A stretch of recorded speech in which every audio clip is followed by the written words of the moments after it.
नमस्कार मित्रों, स्वागत है आपका हमारे YouTube चैनल पर। अधिकतर लोग यही जानते हैं कि रावण सिर्फ श्री राम से ही हारा था, लेकिन ये सच नहीं है। रावण श्री राम के अलावा शिवजी, राजा बलि, बाली और सहस्त्रबाहु से भी पराजित हो चुका था। यहाँ जानिए इन चारों से रावण कब और कैसे हारा था। एक बार रावण बाली से युद्ध करने के लिए पहुंच गया था। बाली उस समय पूजा कर रहा था। रावण बार बार बाली को ललकार रहा था, जिससे बाली की पूजा में बाधा उत्पन्न हो रही थी। जब रावण नहीं माना तो बाली ने उसे अपनी बाजू में दबाकर 4 समुद्रों की परिक्रमा की थी। बाली बहुत शक्तिशाली था और इतनी तेज गति से चलता था कि रोज सुबह सुबह ही 4 समुद्रों की परिक्रमा कर लेता था। इस प्रकार परिक्रमा करने के बाद सूर्य को अर्घ्य अर्पित करता था।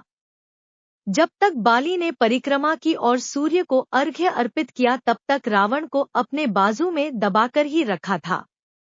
रावण ने बहुत प्रयास किया, लेकिन वह बाली की गिरफ्त से आजाद नहीं हो पाया। पूजा के बाद बाली ने रावण को छोड़ दिया था। सहस्त्रबाहु अर्जुन के 1000 हाथ थे और इसी वजह से उसका नाम सहस्त्रबाहु पड़ा था। जब रावण सहस्त्रबाहु से युद्ध करने पहुंचा, तो सहस्त्रबाहु ने अपने 1000 हाथों से नर्मदा नदी के बहाव को रोक दिया था। दैत्यराज बलि पाताल लोक के राजा थे। एक बार रावण राजा बलि से युद्ध करने के लिए पाताल लोक में उनके महल तक पहुंच गया था। वहां पहुंचकर रावण ने बलि को युद्ध के लिए ललकारा। उस समय बलि के महल में खेल रहे बच्चों ने ही रावण को पकड़कर घोड़ों के साथ अस्तबल में बांध दिया था। इस प्रकार राजा बलि के महल में रावण की हार हुई। रावण बहुत शक्तिशाली था और उसे अपनी शक्ति पर बहुत ही घमंड भी था।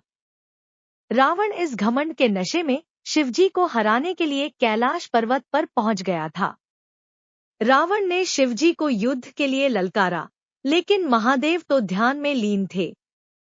रावण कैलाश पर्वत को उठाने लगा। तब शिवजी ने पैर के अंगूठे से ही कैलाश का भार बढ़ा दिया। इस भार को रावण उठा नहीं सका और उसका हाथ पर्वत के नीचे दब गया। बहुत प्रयत्न के बाद भी रावण अपना हाथ वहां से नहीं निकाल सका।